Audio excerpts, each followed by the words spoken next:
Sorry about that, y'all. Part two. Just finishing up. Let's turn over to First Corinthians chapter 7. And we're going to start at verse 18. Is any man called being circumcised, let him not become uncircumcised. If any man is called in uncircumcision, let him not be circumcised. Circumcision is nothing, and uncircumcision is nothing, but keeping of the commandments of Yah. A lot of people worrying about, because the Israelites they had a little thing going where you had to be circumcised to be a part of the church. You had to go get your privates cut on if you want to be a part of the church. They tell you if you're uncircumcised, you can't serve here because you unclean. Because back in the day, they was circumcising the men for health reasons. But he just told you right here that means nothing but keeping the commandments of Yah is what's very important. Let's finish reading. It says, let every man abide in the same calling wherein he was called. Y'all, you've been given a roadmap on what you're supposed to do when you get here on earth. In the spiritual realm, you signed all type of contracts. You may not have remembered doing it because you was in spirit form. Now you're in physical form. And once you become physical, the Most High wash all your memory away before you come here. If that makes any sense to you, you signed the contract with the Most High Yah, stating that you will come back to this earth and do good by mankind and be a servant and make up for some of those things that you did or your ancestors did in the past. A lot of reasons why we have to walk upright now, and it's very important that we do walk upright and don't deviate from the plan, is because y'all said it back then. We can't deviate from the plan that we signed the contract on because that would be forfeiting the contract, right? Breach of contract. Remember, he said in his word, it's better not to make a vow. I mean, to say I'm going to do something, but you make this vow and then you break it. That's against Yah. It's better not to make the vow if you're going to make it and break it. It's better you not make that vow. Don't make no promises that you're going to come here and do that which was right, and then you get down here and do nothing right. Everything is wrong. But let's finish reading.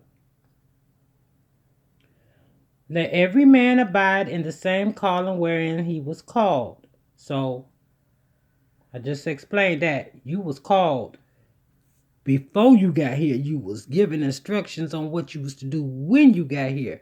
You can't remember it now. And he thought you would go outside and ground yourself so he could talk to you and put you back on your square. You off your square. You know, I hear a lot of people say, I'm standing on my square. No, you ain't. You off your square. You off your rocker, actually. But let's keep moving, y'all. You know, I can go on and on. It says, art thou called being a servant?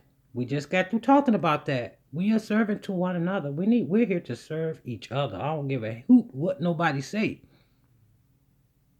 And you ain't got to be running around waiting on nobody saying here's a plate and here's that and let me lift your feet up and all that. That ain't the kind of service he's talking about. What he's talking about, you serving mankind is with your life. You serve mankind with your life, with your lifestyle. Because truly, when men see you walking upright, that makes them glorify the Father, which is in heaven, and that makes the Father very happy because someone sees you doing what's right, and then in turn, they want to do what's right. That's what it's all about. It's about catching on. It's like chicken pox, you know? You hang around, when you're a kid, you hang around somebody with the chicken pox, and you get the chicken pox. Okay, same thing. You hang around somebody that's a true and upright servant, and you got good intentions in your heart and you want to change, that person can help you. because you know they're walking upright, so you can mimic that. You can do what someone else is doing if it's the right thing to do. But you should never mimic anyone who's not doing what's right. I promise you should not follow their lead. I wouldn't do it if I was you. But let's keep reading. We was called, art thou called, being a servant. Care not for it. But if thou mayest be made free, use it rather. For he that is called in the Lord, being a servant, is Yeshua's freeman. Likewise, also he that is called, being free, is Christ's servant.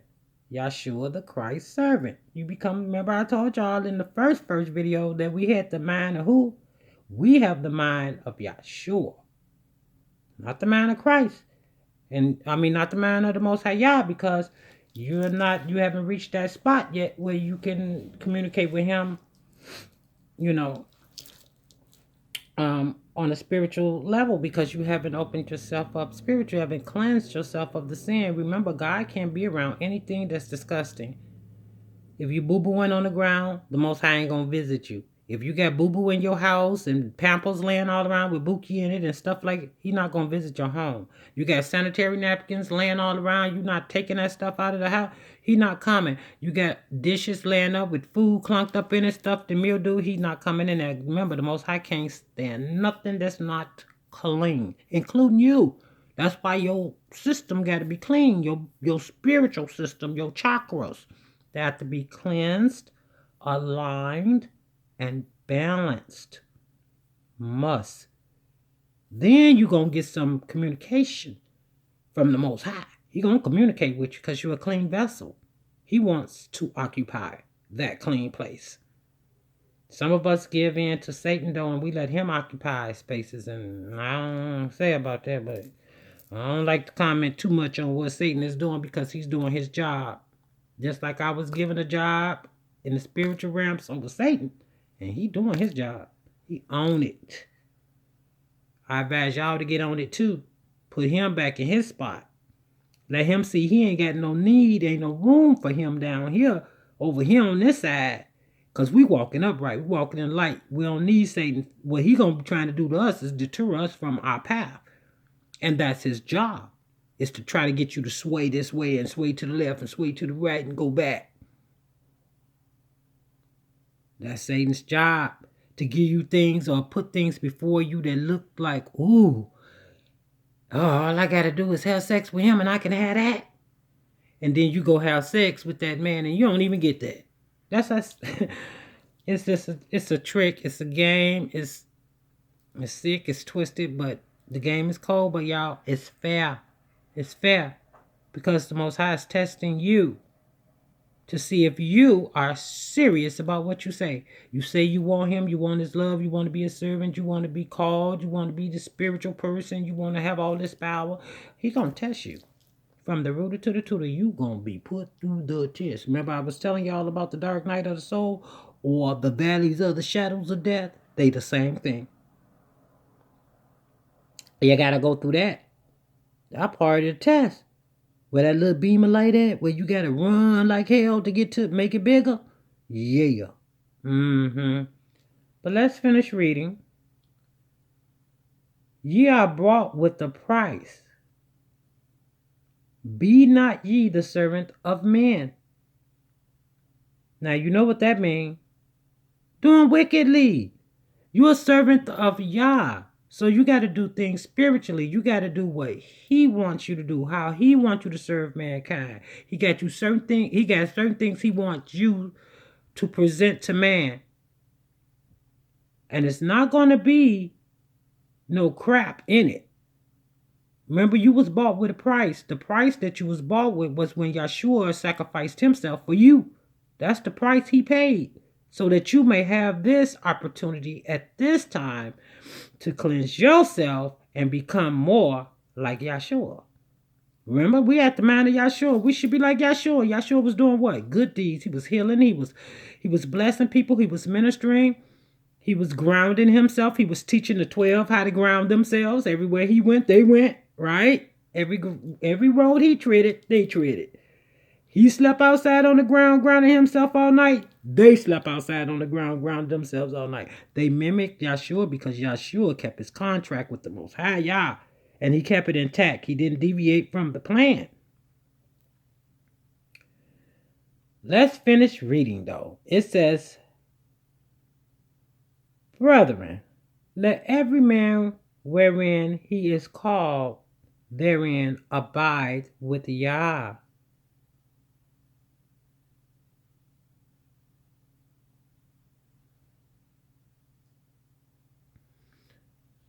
Truly, y'all, time is winding down. We ain't got no time to play no more. We don't. Time is up for playing. You better get serious about this. So I don't know. I don't want to pass judgment on anyone because anybody can change. We all don't change at the same time. Some of us have to think about it. Go through a lot of crap before we decide that we're going to do the right thing. But anyway, let's keep reading. I'm gonna jump up here to 1 Corinthians chapter 7, verse 29. But this I say, brethren, the time is short. It remaineth that both they that have wives be as though they had none, and they that weep as though they wept not, and they that rejoice as though they rejoiced not, and they that buy as though they possessed not, and they that use the world as not abusing it. For the fashion of the world passeth away. Y'all. Go back outside. Please, I'm begging you. Go back outside. Begin to ground yourself because the world is going to change. If we don't do something about this now, things are going to change drastically. Remember, when these things happen and this thing change, okay, because we're abusing the world, we're abusing the earth, we're abusing each other, but things are going to change. And when they change, what's going to happen is all of the people that's still stuck in their sin, they loving, they're going to be on the other side of it. It's going to be a big old fence between us. You're going to be on that side. The righteous people going to be on the other side. And you ain't going to even be able to get a word. You ain't going to be able to get a solid word. And I'm going to tell you why you ain't going to be able to get a solid word. You ain't going to be able to get no truths. Once you get separated from the tribe, you ain't going to get no truths because everybody on your side of the fence walk in darkness. How in the hell somebody gonna tell you the truth when they all liars? They all thieves. They all fornicators. They all adulterers. They all ravelers. They all extortioners. They all effeminates. You dealing with everybody like yourself. But you want to ease across that gate to the side where people are pure and righteous and doing the upright thing. You think the Most High gonna let you cross that barrier? I think not. I don't think you're gonna get across that barrier. I think every time you try to cross, it's going to be like the electric fence. You're going to get a shock. Burnt. Remember? Burnt. His thing is about burning.